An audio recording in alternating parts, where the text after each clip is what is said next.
Sarah was already on her knees before the dust from the horse's hooves had even settled. Tears clung to her cheeks like dew on parched grass.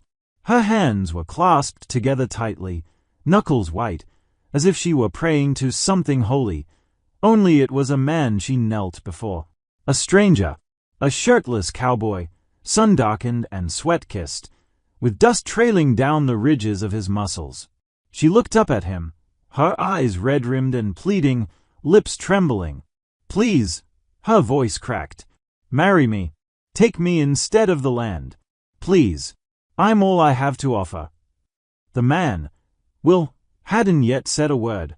He had just dismounted from his horse after a 2-day ride to the edge of Broken Hollow, expecting to meet an old rancher about a debt. He'd been promised grazing land, maybe a few cattle, in exchange for forgiving a loan. What he didn't expect was to find the rancher half dead with fever, and a girl, his daughter, kneeling in the dirt like a broken thing, begging for mercy. Begging for him. The wind dragged through the dry fields behind her, sending her brown hair flying wildly around her face. She didn't flinch. She didn't move. Just kept her eyes locked on him, like her world depended on his answer. Will stared down at her, stiff. "What the hell is this?" Sarah's voice was barely above a whisper. "Papa said, you were coming to take the land. Or, me." That's what he heard in town.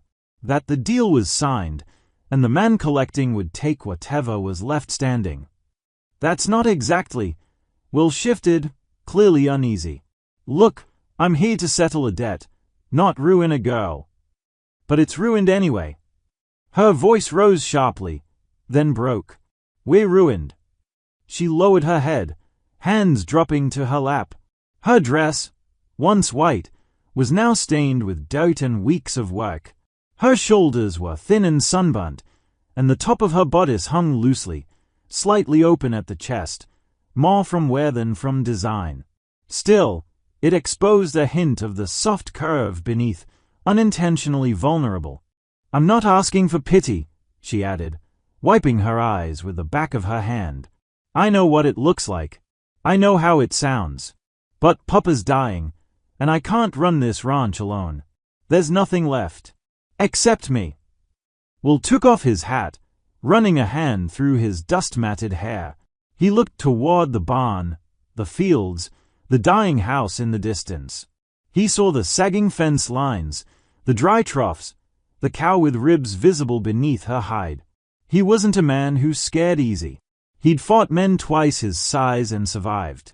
But this was the kind of mess he'd always ridden away from. He could still ride away now. No law said he had to say yes. But her eyes, they weren't begging for romance. They were begging for survival. He crouched slowly, lowering himself to meet her gaze. "You don't even know my name." "Does it matter?" she asked. "If you say yes." He blinked. "I'm Will Carter." "Then I'm Sarah Whitlow." There was silence for a few seconds.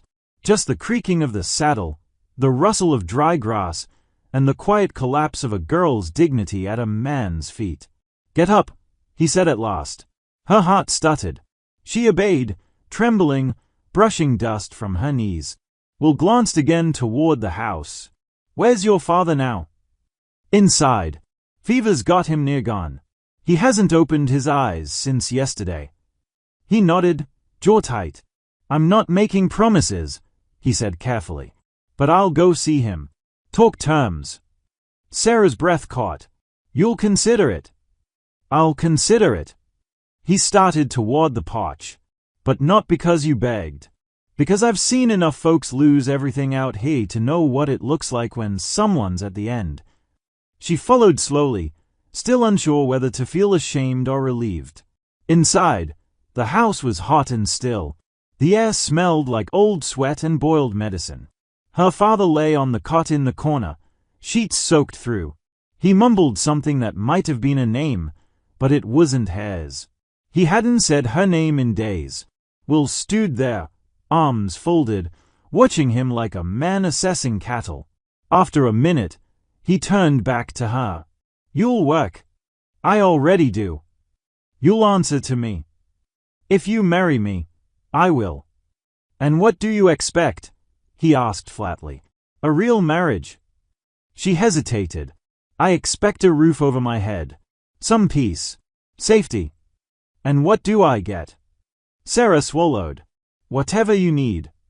His eyes locked onto hers. There was something unreadable in them. A storm just behind the stillness. You're not a whore, Sarah. No, she said quietly, but I'm desperate. They stood in silence again, the space between them thick with heat and 1,000 unsaid things. Finally, Will nodded once. All right. We'll marry. Tomorrow. She looked up sharply. But not for love, he said. Let's not pretend. I'm not pretending anything. He turned and walked toward the door. Before he stepped out, he paused. I'll sleep in the barn. Tonight. She nodded once, her voice gone. As he stepped out onto the porch again, the sun dipped lower on the horizon. The sky turned a shade of bruised orange, stretching across the dying land. Behind him, Sarah stood in the doorway, not crying anymore, just watching him like someone who had gambled her soul and wasn't sure whether she'd won or lost. Will didn't look back, but he didn't leave either. The next morning came early, harsh and bright. A hawk circled above the dry fields as if it, too, were curious about the arrangement that had been made under the cover of desperation and dust.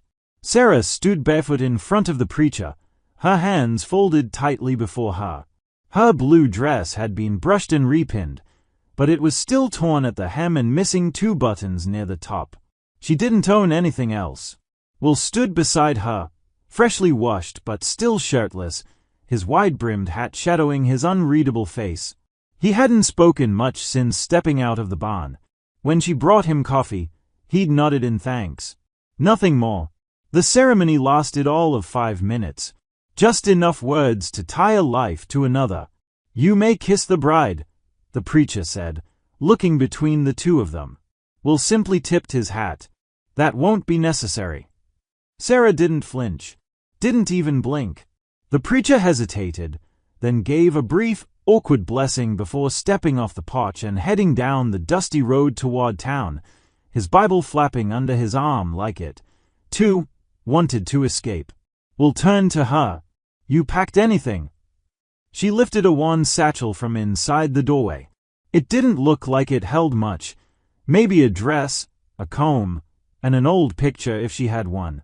That was all she needed. He didn't offer to carry it. Just nodded and stepped toward his horse. A second one waited beside it, smaller, patched with gray and white, its reins wrapped loosely around the fence. You ride? He asked. Sarah shook her head. He sighed and mounted his own. Take the mule. She's slow but steady. Won't throw you unless she hates you. Sarah walked to the mule and climbed up awkwardly, her dress gathering around her knees. The saddle was rough and cracked, and the sun was already high above. She didn't complain. They rode in silence.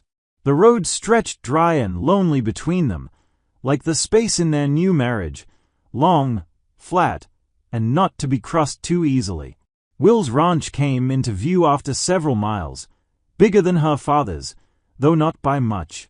The barn was solid, the fences newer, and cattle dotted the field beyond. It wasn't rich, but it was alive, which made it feel like a kingdom compared to what she'd left behind. Main house is there, Will said, pointing. You'll sleep in the spare room out back. It's used for storage, but I'll clear it. She nodded, trying not to sound ungrateful. Thank you. I'll expect meals at dawn and dusk. Laundry done Saturdays. You don't owe me smiles or sweetness, Sarah. Just work. I understand. And you can stop flinching every time I speak. I'm not planning to lay a hand on you. She hadn't realized she was, but she straightened her back anyway, face set like stone. He dismounted and led the horses to the stable. She slid off the mule and followed him toward the back of the house, where he opened the small side door of the outbuilding. The room smelled like dry cornmeal and old hay. A cot sat in one corner beneath a narrow window. Dust floated in the beam of light cutting across the floor. "This'll do?" he asked. "It's more than I thought I'd get," she replied honestly. Will looked at her for a long second, then nodded and stepped out, leaving her to settle in. That night, Sarah cooked beans and bread with the last of the flour she found in the pantry. Will came in, washed up at the pump, and ate silently. His presence filled the room, even in silence. He was a man who didn't need words to own space. After dinner, she gathered the dishes. He stood and grabbed his gloves. "I'll be in the barn," he said, then paused. "There's a rifle under the bed in case you feel unsafe, but I doubt you'll need it." She blinked. "I'm not scared of you, Will." His gaze flicked back to her. "Good." Then he was gone. Nights blurred together over the next week. She cleaned. She cooked. She mended a fence with bleeding fingers and milked the cow with hands that shook from exhaustion. Will never once asked how she was holding up, but every evening, she noticed that he'd leave the barn just long enough to check that her lantern was lit. She'd hear his boots crunch the gravel, pause outside her door, and then turn back into the dark. He wasn't cruel, just locked tight. And somehow, that was harder. One evening, as the sun bled across the horizon in a fierce smear of red and gold, she found herself sitting on the porch steps, her dress clinging damply to her skin. Will rode in from the field, sweat streaking his chest, jaw set. He dismounted, tied the reins, and walked past her, then paused. "You're working too hard," he said. She looked up, startled. "So are you." "That's different." "Is it?" He turned to face her. "I didn't marry for survival." She didn't reply, just looked out at the dry stretch of land ahead. "You miss your home?" he asked suddenly. It wasn't much of a home anymore. He nodded, then reached into his pocket and tossed something toward her. She caught it without thinking. A small tin of salve, half full. "For your hands," he said, not meeting her eyes. And just like that, he disappeared into the barn again. Sarah sat there for a long time, staring at the tin, not because of what it was, but because of what it meant.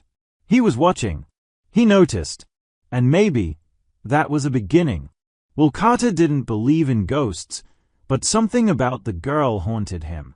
She was quiet in the mornings, quieter at night. She moved through his house like a shadow with soft feet, always working, never resting, never asking.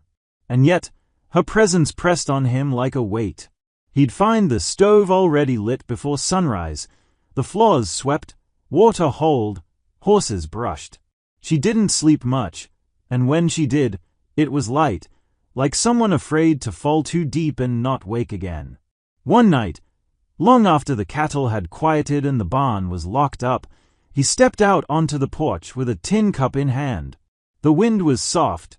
Coyotes howled somewhere in the hills. His breath slowed, and then he heard it. From the side room, her room, a quiet sob. He didn't move, didn't call out. He just listened. It only lasted a few seconds. Then silence again. The next morning, she was back at the stove, sleeves rolled up, stirring the pot with steady hands. He said nothing. But that night, instead of going straight to the barn, he stopped at the side room door. His knuckles hovered over the wood, then fell away. Whatever she was keeping inside that silence, it wasn't his to take. Not yet. Days passed. He noticed more now. Little things. The way she winced when lifting the bucket with her left arm. The way she paused when passing the old portrait of his father in the hallway. How her eyes darkened whenever she folded laundry on the porch, staring out past the fence line. One evening, he came home early from town. Sarah was bent over something at the side of the barn, her back to him. "Sarah!" She jumped. Not from the sound, but from being seen. Behind her was a sack of apples, 2 tins of beans, and a loaf of bread, all tucked into a cloth bundle. Will's brow lowered. "Where'd that come from?" She turned, eyes wide. "No way." Sarah. She bit her lip. I traded some thread and sugar. That's all. You walked to town? No, her pause was too long. Not far. Anyway. His jaw flexed. You don't leave this land without telling me. Her voice fled. I'm not a prisoner. No, he said slowly. But you are my wife. The word tasted strange coming out, like it still didn't fit. She looked away, cheeks coloring. You didn't want a wife. You wanted a worker. Will stared at her, then down at the bundle. You're hiding something. No, I'm. You don't eat enough. You sleep like there's wolves outside your window, and you flinch when someone raises their voice. That's not from poverty. That's from fear. Her breath caught, lips parted. He took a step forward. Who are you protecting, Sarah? She looked up then, and for the first time, her expression wasn't guarded. It was broken. My brother. Will blinked. What? She swallowed. His 10. Name's Eli. He's been hiding out in the smokehouse behind the old church in town. I didn't know where else to put him. Papa couldn't care for him. And I didn't think you'd want him here. Will stared at her. You've been sneaking out to feed him. She nodded. I left half the food you brought home this week in a sack under the barn floorboards, she admitted. I've been taking turns, feeding you both. He let out a sharp breath. Not from anger, from the weight of what she'd carried. You could have told me. I didn't trust you. He nodded slowly. Fair. They stood in silence, wind picking up between them. He's a good boy, she said quickly. Quiet, sickly, scared. He doesn't speak much since Mama died. I've been trying to protect him, but I'm just one person. Will looked past her, toward the hills, the sunset burning the edge of the sky. Go get him. She blinked. What? You heard me. His voice was flat. Bring him here. Tonight. We'll find a place for him. Her eyes welled up, but she didn't let the tears fall. Not this time. Instead, she whispered, Thank you. That night, she returned with a thin boy in tow, legs like sticks, eyes too big for his face. He clung to her dress like a scared pup. Will crouched in front of him, lowering his voice. You hungry, son? The boy nodded. Will stood and opened the kitchen door. Then come on. Let's feed you. Sarah stayed back, one hand on Eli's shoulder. He don't speak. He don't need to, Will replied. They ate together in the warm light of the lantern. Eli never took his eyes off Will, but by the end of the meal, he was resting his head on Sarah's arm, half asleep. Will cleared his throat. He can sleep in the tack room. I'll clear it. No, Sarah said softly. He should stay with me. He still wakes up scared sometimes. Will didn't argue. Later that night, Will stepped out onto the porch again, eyes fixed on the stars. Behind him, 2 lives were sleeping under his roof now, 2 burdens that didn't belong to him, and yet, somehow, felt like they did. He leaned against the railing, arms folded. He'd agreed to a deal, but somewhere in the silence, it had become something more. The boy had been with them for just over a week when trouble came riding in on a red horse with black eyes. Will spotted the rider from the south ridge, tall, lean, and wearing a coat too fine for the dust it rode through. He knew that silhouette like he knew a coiled snake. Clyde Ransom, a name that stank like old whiskey and bad debt. Will didn't wait for him to reach the house. He rode down to meet him, boots hitting the dirt before Clyde had even dismounted. Well now, Clyde drawled, flashing a smile like broken glass. Ain't this place looking domestic? What do you want? Will asked flatly. Clyde gave a slow shrug. Heard you settled that Whitlow loan. Thought I'd come see what was left of the prize. Will's jaw twitched. I came for land once. Didn't think you'd marry into it. It was my choice, Will said, stepping closer. That it was. Clyde's eyes gleamed. Heard she's a pretty little thing. Will didn't move. Didn't blink. Leave, Clyde. But Clyde just smiled wider. Funny thing, though. I passed through town and heard whispers. Seems the girl's been hiding something. A kid. Maybe. Some say she was real familiar with a trader in the valley. Folks talk when things don't add up. Will didn't answer. Not yet. Clyde continued, voice low and baiting. Just saying, friend. Would be a shame if that sweet little bride of yours turns out to be a liar. Or worse. Will's hand hovered near his belt. Not on his gun, but close enough to mean something. Get off my land. Clyde gave a mock bow, mounted, and tipped his hat. Just visiting. But I'll be back. I'm curious how this all ends. He turned and rode off, dust curling behind him like smoke from a fuse. Sarah was folding linens on the porch when Will returned. Her eyes flicked to his face, reading something there before he even spoke. Who was that? She asked. Will didn't lie. A man I used to know. Trouble. She set the linen down slowly. Did he say anything? He nodded once. Enough. Sarah didn't ask more, but her hands trembled slightly as she gathered the sheets. That night, Will stood outside her room again. The boy was already asleep, curled against a pillow with his thumb near his mouth. Sarah sat beside him, brushing his hair back gently. When she noticed Will in the doorway, she stood, stepping out and closing the door behind her. What did he say? She asked quietly. Will looked at her for a long moment. That you had secrets. That maybe you weren't what you seemed. Her face didn't flinch, not with shame, but with tiredness. Do you believe him? No. She blinked. But I believe you haven't told me everything, Will added. She leaned back against the wall, arms folded across her chest. There's nothing left to tell. Eli's mine to protect. That's all that ever mattered. He studied her.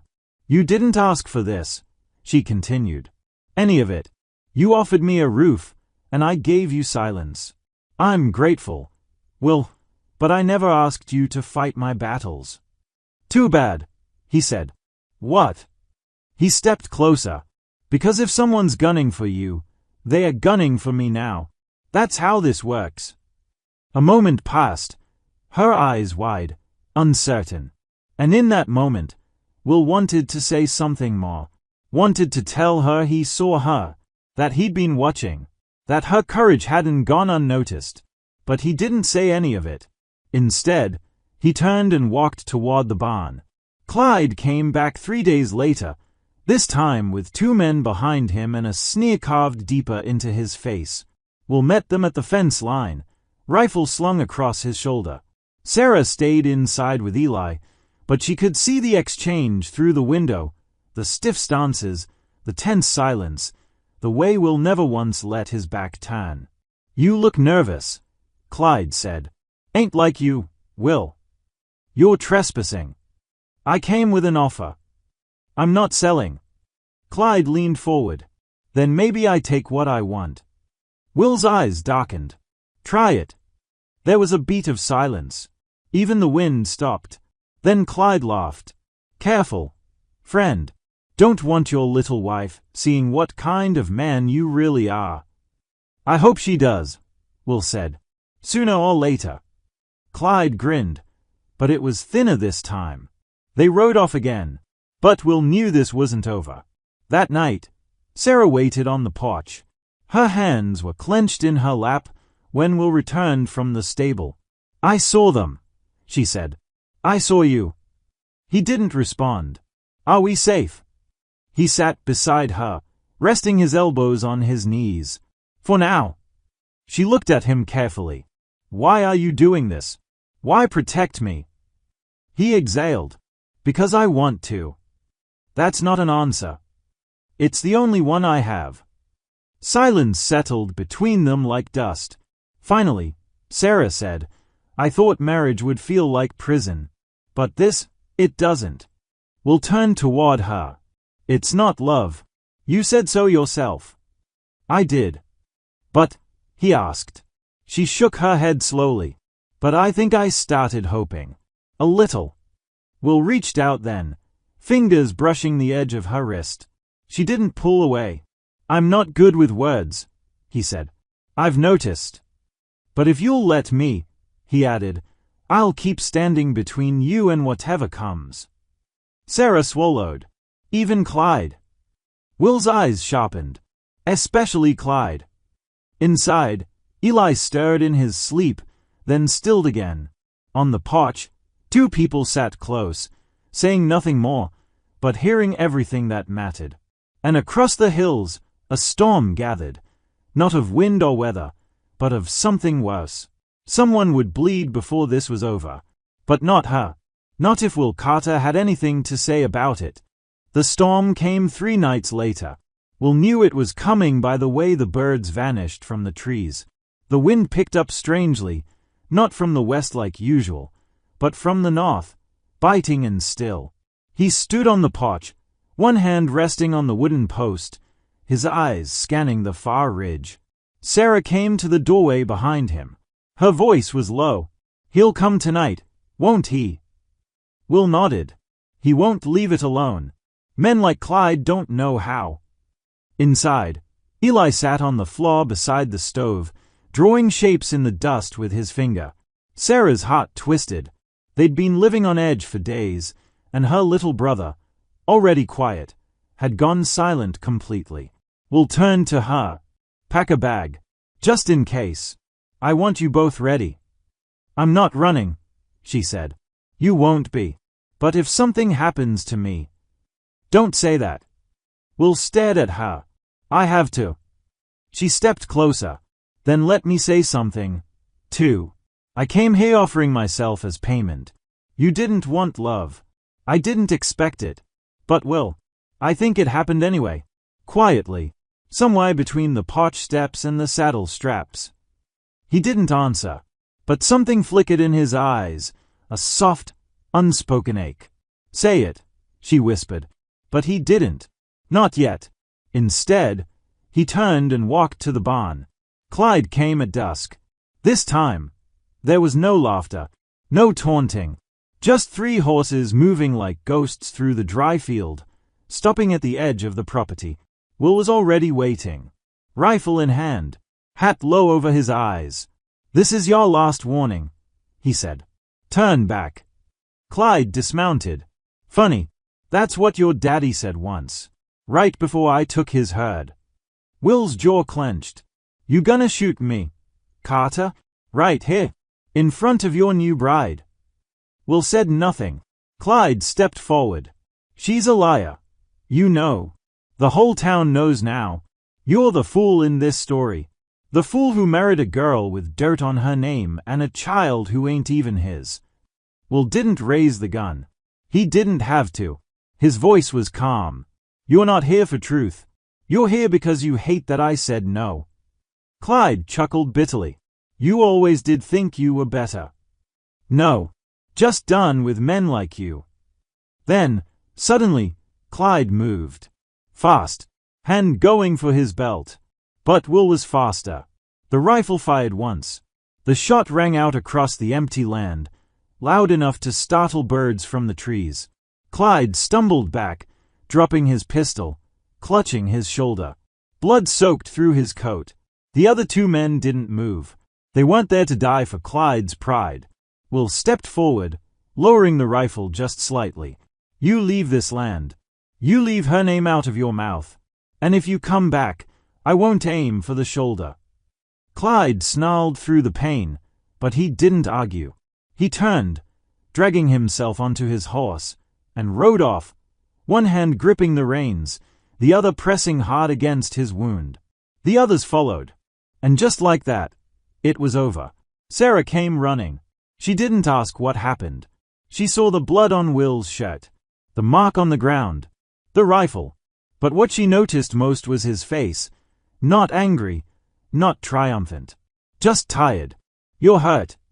It's not mine. Then her hands were on his chest, checking, searching. You scared me. He didn't pull away. He's gone. Forever. Will nodded. He won't be back. They stood like that for a moment, close enough to feel breath, to hear heartbeats. Then she said it again, firmer this time. I meant what I said. Will looked down at her. Sarah. No, she cut in. You don't have to say it back. But I need you to hear me.